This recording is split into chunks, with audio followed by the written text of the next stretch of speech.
Salam, salam sejahtera di dalam Kristus. Selamat berjumpa dengan saya Giri Siswanto. Kali ini kita akan membahas satu topik tentang pelayanan anak, yaitu pentingnya melayani anak di era digital atau online to onset, onset to online, yang biasa kita sebut dengan hybrid. Ada 3 poin yang ingin kita bahas bersama-sama pada kesempatan ini. Yang pertama adalah mengapa pelayanan anak menjadi penting dan menjadi fokus bagi gereja, juga bagi komunitas Kristen. Yang kedua, kita akan belajar bahwa mendidik anak itu adalah perintah Tuhan. Dan yang ketiga, bagaimana melayani anak secara efektif. Nah, kita masuk pada poin yang pertama, yaitu mengapa pelayanan anak menjadi fokus penting di dalam gereja dan komunitas Kristen. Nah, yaitu yang pertama, kita tahu semua anak-anak adalah generasi masa depan gereja. Anak-anak adalah calon pemimpin dan penerus gereja di masa depan. Jika mereka dibekali dengan nilai-nilai Kristiani sejak dini, maka gereja dapat memastikan generasi penerus ini menjadi generasi yang kuat secara iman dan karakter. Melalui pelayanan anak, gereja dapat menanamkan dasar rohani yang kuat sehingga mereka dapat melanjutkan panggilan pelayanan dengan pemahaman yang baik tentang ajaran Yesus. Ketika gereja melalaikan tugasnya, tidak melayani anak-anak, maka kita bisa melihat bagaimana saat ini gereja seperti di Efesus, Philadelphia, Tesalonika, dan lain-lain sudah tidak ada lagi, kosong, ya, menjadi bangunan-bangunan tua. Karena apa? Karena mereka lupa untuk melayani generasi penerusnya. Itulah kenapa gereja harus fokus di dalam melayani anak-anak, karena mereka adalah generasi-generasi masa depan gereja. Yang kedua, ketika kita melayani anak, itu artinya kita mengikuti teladan Yesus yang mengasihi anak-anak. Alkitab mencatat bagaimana Yesus memanggil anak-anak dan memberikan perhatian yang khusus kepada mereka. Seperti yang tercantum di dalam Matius 19 ayat 14, di sana dikatakan, biarkanlah anak-anak itu datang kepadaku, maka oleh karena itu gereja yang melayani anak, maka dia adalah meneladani sikap Yesus yang menghargai keberadaan mereka dan mengundang mereka untuk mengenal Allah. Poin yang ketiga, kenapa kita harus melayani anak-anak, yaitu ini adalah bagian dari amanat agung dan ini juga menjadi tanggung jawab rohani. Ya. Sehingga gereja memiliki amanat untuk menjangkau, mengajar, dan membimbing semua orang, termasuk anak-anak. Di dalam Amsal 22 ayat 6 dikatakan, didiklah orang muda menurut jalan yang patut baginya. Maka melalui pelayanan anak, gereja memenuhi tanggung jawabnya dengan memperkenalkan anak-anak kepada Kristus dan membentuk karakter mereka di dalam Tuhan sejak dini. Nah, pentingnya melayani anak-anak, poin yang keempat adalah masa kanak-kanak itu adalah masa periode pembentukan karakter mereka. Nah, jadi ketika gereja melayani anak-anak, kita juga sedang mempersiapkan masa depan mereka melalui pembentukan karakter anak-anak sejak dini. Nah, poin yang kelima, ketika gereja fokus melayani anak-anak, ini juga menjawab tantangan dunia yang semakin kompleks. Kita tahu saat ini anak-anak tumbuh di tengah dunia yang penuh tantangan, di era teknologi, gadget, ya, yang banyak membuat anak-anak kecanduan main game dan sebagainya. Ya. Maka tantangan-tantangan seperti perkembangan teknologi yang pesat ini dan juga adanya tekanan-tekanan sosial dan tekanan moralitas yang semakin longgar, maka melalui pelayanan anak, gereja diharapkan bisa membantu mereka mengembangkan iman dari prinsip yang kuat sehingga mereka akan mampu menghadapi pengaruh negatif dunia dengan perspektif dan cara pandang Kristen. Dan poin yang keenam yaitu ketika gereja melayani anak-anak itu artinya kita sedang mengembangkan keterlibatan gereja di dalam masyarakat melalui pelayanan anak. Ya. Kenapa? Karena melalui pelayanan anak ini akan menciptakan ruang bagi gereja untuk terlibat di dalam kehidupan masyarakat. Dengan melibatkan anak-anak di dalam keluarga, gereja tidak hanya menjadi pusat kegiatan rohani, tetapi juga menjadi tempat pendidikan dan sebuah komunitas. Dan ini akan menarik perhatian lebih luas lagi, dan ini akan membangun hubungan baik dengan masyarakat. Nah, sekarang kita masuk poin yang kedua, yaitu mendidik anak adalah perintah Tuhan. Nah, poinnya adalah kita bisa melihat bagaimana seorang ahli yang bernama Meyer Ferman berkata bahwa keberhasilan seorang petani itu hanya memiliki kontribusi 5% saja. 95% itu tergantung kepada Tuhan. Jadi petani yang bagus menyiapkan pupuk, bibit, irigasi, ya dan sebagainya, ternyata itu hanya memiliki kontribusi 5%. 95% dia tergantung alam, cuaca. Artinya apa? Tergantung kepada Tuhan. Nah, demikian juga Meyer Perlman mengatakan bahwa di dalam mendidik anak-anak kita hanya memiliki kontribusi 5%. 95% itu adalah bagian dari Tuhan, tergantung kepada Tuhan. Nah, kita mau belajar bagaimana Alkitab ya, mencatat dan memberikan contoh-contoh di dalam mendidik anak-anak. Nah, yang pertama di dalam Amsal 22 ayat 6 dikatakan, didiklah orang muda menurut jalan yang patut baginya, maka pada masa tuanya ia pun tidak akan menyimpang dari jalan itu. Ayat ini menekankan pentingnya mengarahkan anak-anak di jalan Tuhan sejak dini, sejak kecil.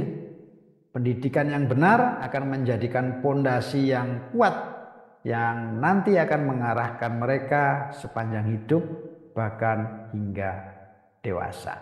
Nah, ayat berikutnya adalah di dalam Ulangan 6 ayat 6 sampai 7. Di sana dikatakan, apa yang kuperintahkan kepadamu pada hari ini haruslah engkau perhatikan, haruslah engkau mengajarkannya berulang kepada anak-anakmu dan membicarakannya apabila engkau duduk di rumahmu, apabila engkau sedang dalam perjalanan, apabila engkau berbaring, dan apabila engkau bangun. Nah, perintah ini mengingatkan bahwa pengajaran tentang Tuhan itu harus disampaikan secara terus-menerus dan di dalam berbagai situasi, kesempatan di dalam kehidupan kita sehari-hari. Maka hal ini menunjukkan bahwa pendidikan rohani tidak hanya dilakukan di dalam gereja, tetapi juga di rumah, di dalam aktivitas sehari-hari. Nah, contoh berikutnya adalah di dalam Mazmur 78 ayat 4 sampai 7. Di sana dikatakan, kami tidak hendak menyembunyikan kepada anak-anak mereka, tetapi kami akan menceritakan kepada angkatan yang kemudian puji-pujian kepada Tuhan dan kekuatannya dan perbuatan-perbuatan ajaib yang telah dilakukannya, supaya mereka percaya kepada Allah dan tidak melupakan perbuatan-perbuatan Allah, tetapi memegang perintah-perintahnya. Ayat ini menggarisbawahi bahwa betapa pentingnya menceritakan tentang perbuatan Tuhan kepada generasi berikutnya, secara khusus kepada anak-anak kita. Ya. Maka dengan mengetahui karya dan kuasa Tuhan, maka anak-anak akan tumbuh di dalam iman dan lebih cenderung untuk menaati perintah Tuhan.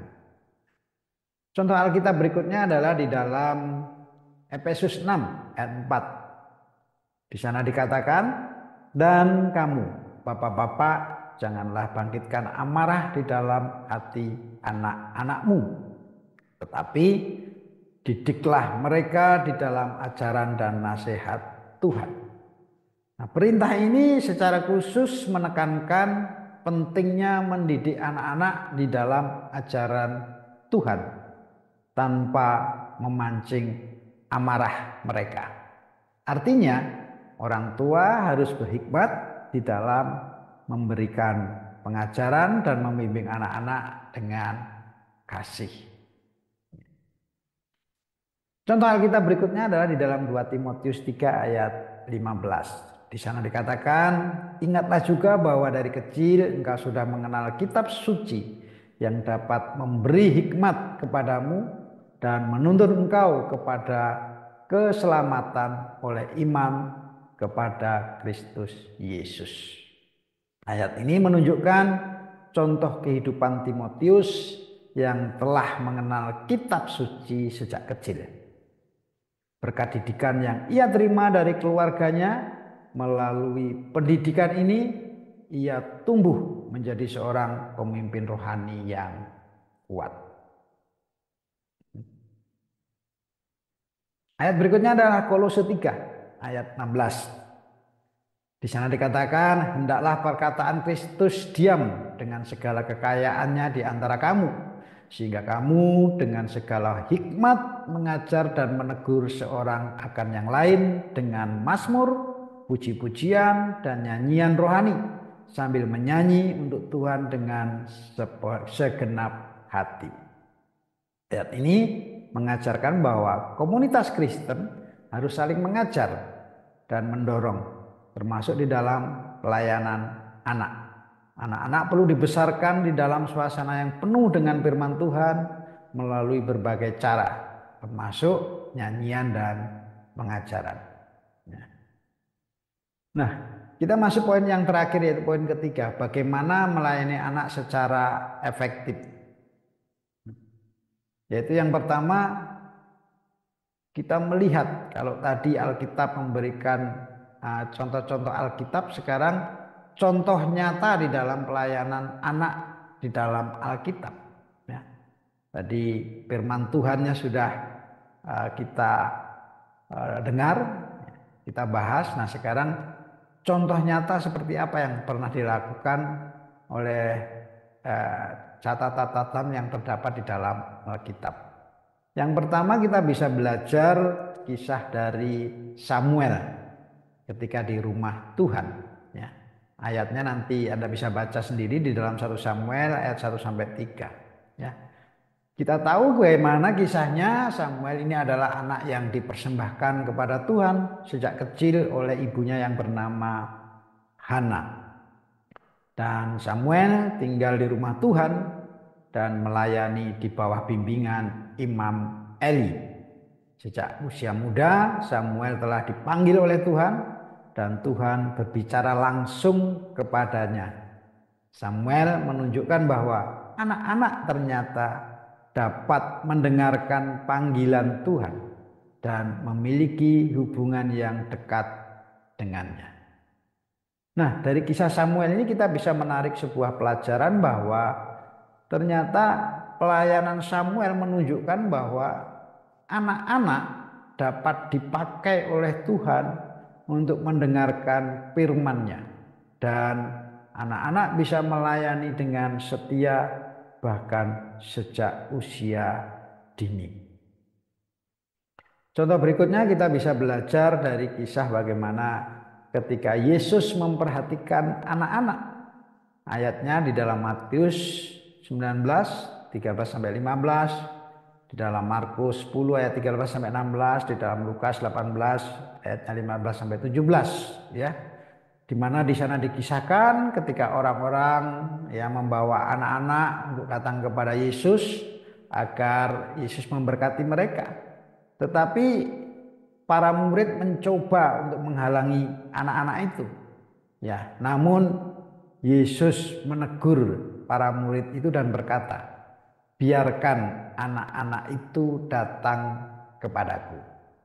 Nah, ia mengajarkan bahwa kerajaan Allah itu terbuka untuk anak-anak dan bahwa iman mereka adalah contoh bagi orang dewasa. Nah, dari kisah ini kita bisa menarik sebuah pelajaran bahwa kita melihat bagaimana Yesus sendiri menganggap anak-anak penting dan sangat berharga. Yesus memberikan contoh bagaimana anak-anak harus dihargai, dilayani, dan dibimbing di dalam iman. Nah, itulah yang harus kita lakukan dan khususnya gereja. Nah, kita juga bisa belajar dari kisah bagaimana anak laki-laki dengan 5 roti dan 2 ikan. Kita bisa membaca di dalam Yohanes 6 ayat 1 sampai 14, di mana di sana dikisahkan bahwa ketika Yesus hendak memberi makan ribuan orang dan seorang anak laki-laki datang membawa 5 roti dan 2 ikan. Dengan menggunakan makanan sederhana yang dibawa anak itu, Yesus lalu melakukan mukjizat dan memberi makan lebih dari 5.000 orang. Dari kisah ini kita bisa mendapatkan pelajaran bahwa anak ini mengajarkan bahwa tidak ada pemberian yang terlalu kecil untuk Tuhan. Bahkan anak-anak dengan kebaikan hati dan pemberian sederhana dapat dipakai Tuhan untuk melayani dan memberkati banyak orang. Maka kita bisa menolong bahkan mengajar kepada mereka fokus untuk melayani anak-anak dari kisah-kisah yang sudah kita bahas bersama. Kisah berikutnya kita bisa belajar dari kisah Raja Yosia yang mengikuti Tuhan sejak muda. Ayatnya di dalam 2 Raja-Raja ayat 22 sampai 23, 2 Tawarik ya, pasal 34 sampai 35. Nah, kisahnya bagaimana? Kisahnya Yosia menjadi raja Yehuda saat masih berusia 8 tahun. Sejak masa mudanya ia memutuskan untuk mengikuti jalan Tuhan dan mengadakan reformasi besar-besaran di Yehuda, membasmi penyembahan berhala dan memulihkan ibadah kepada Tuhan. Ya, bayangkan sejak muda sudah dipakai Tuhan. Dari kisah ini maka kita bisa melihat Yosia adalah contoh bahwa anak-anak dan remaja dapat melakukan perubahan besar jika mereka berkomitmen kepada Tuhan. Bahkan sejak usia muda mereka dapat menjadi pemimpin yang setia, membawa pengaruh positif dalam komunitasnya. Dan berikutnya adalah contoh dari Timotius yang tumbuh dalam iman sejak kecil. Ayatnya di dalam 2 Timotius 1 ya, ayat 5 dan 2 Timotius 3 ayat 14 sampai 15. Kisahnya di mana di sana dikatakan bahwa Timotius dibesarkan dalam iman sejak kecil, diajar oleh ibu dan neneknya yang setia, pendidikan rohani yang diterimanya sejak muda, maka ini akan mempersiapkan Timotius untuk menjadi seorang rekan pelayanan yang handal bagi Rasul Paulus. Ia kemudian menjadi pemimpin jemaat dan pengkhotbah yang dihormati. Dari kisah ini kita bisa menarik pelajaran bagaimana contoh Timotius menunjukkan pentingnya pendidikan iman sejak kecil, yaitu anak-anak yang dididik di dalam Tuhan dapat tumbuh menjadi pelayan-pelayan Tuhan yang kuat dan berguna bagi gereja. Dan berikutnya adalah kita melihat bagaimana anak-anak yang bersorak dan memuji Yesus di bait Allah. Di dalam Matius 21 ayat 15 sampai 16. Di mana di sana dikisahkan ketika Yesus memasuki Yerusalem dan mengusir para pedagang di Bait Allah, anak-anak di sekitarnya mulai bersorak dan memujinya, ya, mengatakan Hosana bagi anak Daud. Meskipun para pemimpin agama merasa terganggu, Yesus menegaskan bahwa pujian anak-anak itu sesuai dengan kehendak Allah. Pelajaran dari kisah ini adalah anak-anak memiliki hati yang tulus dan murni di dalam memuji Tuhan, dan pujian mereka diterima olehnya. Ini menunjukkan bahwa anak-anak juga dapat mengambil bagian dalam ibadah dan menyembah Tuhan dengan tulus. Itu tadi contoh-contoh bagaimana Alkitab mencatat kita bisa belajar di dalam melayani anak-anak. Yang kedua, melayani anak secara efektif adalah kita bisa membangun sebuah strategi di dalam pelayanan anak. Strateginya adalah kita mulai dengan mensosialisasikan 10 hak anak Indonesia. Ya. Nah, sosialisasi hak anak Indonesia, ya, ini adalah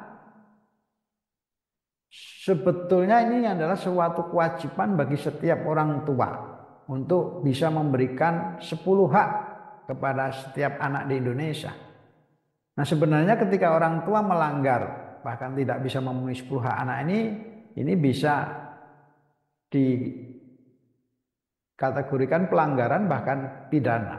Nah, oleh karena itu ketika kita berbicara soal hak anak, tentu tidak lepas dari konvensi hak anak yang merupakan perjanjian mengikat, baik itu secara yuridis dan politis, di antara berbagai negara yang mengatur hal-hal yang berhubungan dengan hak anak. Nah, Indonesia termasuk yang sudah meratifikasi 10 hak anak Indonesia ini dengan keputusan Presiden nomor 36 tahun 1990. Ya. Kemudian pengesahan konvensi tentang hak anak, ya, ini juga ditandatangani oleh Presiden Soeharto di Jakarta pada tanggal 25 Agustus 1990. Nah, untuk menguatkan ratifikasi tersebut di dalam upaya perlindungan anak Indonesia, maka juga disahkan Undang-Undang Nomor 23 Tahun 2002 tentang perlindungan anak. Ya. Jadi apa saja sih 10 hak anak Indonesia itu? Nah, kita bisa lihat di situ adalah bahwa anak-anak berhak mendapatkan nama atau identitas. Anak-anak berhak memiliki keluarga negaraan, anak-anak berhak memperoleh perlindungan, anak-anak berhak mendapatkan makanan, kesehatan, rekreasi, pendidikan, bermain, ya, berperan dalam pembangunan, bahkan kesamaan hak. Ini adalah 10 hak anak-anak Indonesia. Nah, oleh karena itu setiap anak Indonesia berhak atas 10 hak anak ini. Ya. Oleh karena itu ketika Anda ingin membuka sebuah pelayanan anak, misalnya bimbel, ya mungkin tempat bermain, jangan lupa Anda bisa mencantumkan dengan tagline judul atasnya adalah mensosialisasikan 10 hak anak-anak Indonesia. Ya. Sehingga tidak akan ada yang mengganggu. Ya. Sebab ada banyak kasus ketika teman-teman dari gereja membuka bimbel, ya, bimbingan belajar, tempat bermain, ya, selalu konotasinya dicurigai sebagai kristenisasi dan sebagainya. Tetapi Anda bisa memulai dengan tempat bermain dan sosialisasi 10 hak anak Indonesia. Maka secara tidak langsung Anda juga sudah membantu negara di dalam mewujudkan pentingnya 10 hak anak Indonesia. Nah, yang terakhir, tantangan pelayanan anak di era onset to online, online to onset, ya. Di dalam pelayanan anak ada 3 bagian yang harus dilakukan secara holistik, yaitu pelayanan anak secara holistik itu meliputi 3 bagian. Yang pertama adalah gereja, orang tua, dan anak-anak. Dan 3 bagian ini harus dilakukan bersama-sama, tidak bisa salah satunya. Jadi kita tidak bisa hanya melakukan pelayanan kepada anak-anak tetapi orang tuanya tidak dilibatkan, ya. Atau kita hanya melakukan orang tua dan anak-anak tetapi gereja tidak mensupport, ya. Jadi tiga bagian ini harus dilakukan bersama-sama. Nah, oleh karena itu model O2O, ya, onset to online, online to onset ini akan menjadi strategi model di dalam pelayanan anak yang akan masa datang, ya. Karena medannya sudah menjadi ganda. Kalau dulu guru sekolah minggu medannya ya hanya online, tetapi sekarang ada kalau dulu medannya hanya onsite, tetapi sekarang ini medannya menjadi ganda, yaitu ada selain online onsite ada online, ya. Nah, maka kita melihat bagaimana terjadi perubahan-perubahan dengan cepat, sangat dinamis, ya. Bahkan super cepat. Perubahan itu perlu inovatif, kreativitas, ya, instan, cepat, progresif, bahkan superkomputer dengan kecerdasan buatan, dengan big data, cloud system virtual dan sebagainya. Ini perubahan-perubahan ini sangat cepat sekali, ya. Misalnya teknologi handphone, misalnya dulu telepon biasa, telepon umum, pager, ya, Nokia, BlackBerry, Android, bahkan sekarang sudah menjadi AI dan seterusnya. Maka kita bisa melihat bahwa di tahun 2025 ya akan terdapat 85 juta pekerjaan yang hilang dan dapat digantikan oleh mesin algoritma AI, ya, dengan kecerdasan buatannya. Bahkan sekarang saja kalau kita lihat sudah ada banyak pekerjaan-pekerjaan yang hilang, misalnya seperti pekerjaan menginput data, ya, accounting dan payroll, ya, administrasi, sekretaris dan sebagainya, tenaga rakit atau pekerja pabrik, bisnis dan administrasi, akuntan auditor, pencatat stok material, manajer operasional, ya, jasa pos, pustaka dan pusat informasi layanan pelanggan dan sebagainya. Itu sekarang sudah digantikan oleh mesin-mesin, bahkan oleh robot-robot pintar yang menggunakan kecerdasan AI. Ya. Nah, oleh karena itu dengan perkembangan zaman ini maka ini mempengaruhi pola hidup, sistem kehidupan sosial dan cara di dalam pelayanan-pelayanan kita juga mendapat tantangan yang berat. Ya. Maka zaman berubah dengan cepat. Ya. Dulu mainannya layang-layang, maka sekarang mainannya pakai drone. Ya. Dulu anak-anak dijewer suruh pulang karena terlalu lama main di luar rumah. Sekarang anak-anak dijewer untuk keluar dari rumah karena terlalu lama main di dalam, asik dengan dirinya sendiri, ya. Sekarang monitor kecil-kecil orangnya gemuk-gemuk. Kalau dulu monitornya besar orangnya kurus-kurus, ya. Dulu telepon pakai kabel, sekarang telepon kabelnya buat ngecas. Dulu batiknya di celana, sekarang batiknya di tubuh. Ya. Zaman sudah berubah, model rambut anak zaman now juga berubah. Ya. Kemudian Anda lihat di situ model celana anak zaman now, ikat pinggangnya dulu di atas perut, sekarang anak-anak di bawah perut. Ya. Zaman berubah, akses informasi juga berubah. Dulu dari media koran, majalah, sekarang dari internet, dari gadget dan seterusnya. Ya.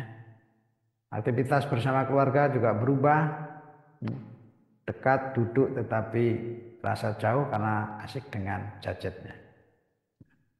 Ritual makan berubah, dulu berdoa baru makan, sekarang foto dulu upload baru berdoa. Ya. Nah, oleh karena itu bagaimana kita bisa melayani dengan efektif, dengan kreatif dan menarik kepada anak-anak, ya. Ada satu metode namanya 4W. Ya, ini biasanya saya sampaikan di dalam workshop dan pelatihan apa itu 4W. Nanti kita bahas sendiri di dalam satu sisi, ya.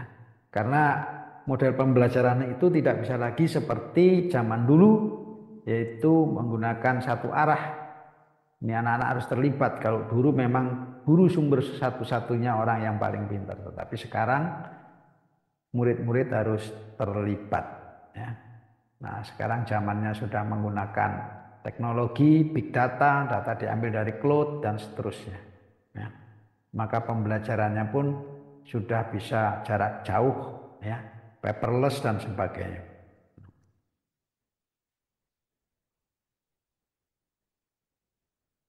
Ada 4 level guru menurut William Atterworth, seorang penulis, ya.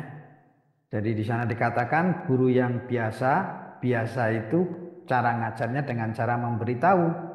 Guru yang baik dengan cara menjelaskan, guru yang unggul cara ngajarnya dengan menunjukkan, guru yang luar biasa cara ngajarnya dengan menginspirasi, ya.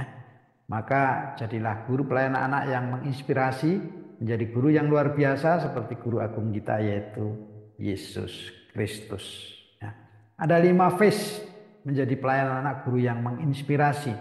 Yang pertama adalah guru melakukan, murid-murid melihat lalu mendiskusikan. Nah, ini biasanya memang yang sering terjadi di sekolah minggu pelayanan anak. Selalu guru yang melakukan, anak-anaknya menonton, ya. Yesus awal-awal memang melakukan seperti itu ketika khotbah di bukit, murid-murid melihat. Tetapi level itu dinaikkan lagi menjadi apa? Walaupun guru masih melakukan, tetapi murid-murid mulai dilibatkan, ya.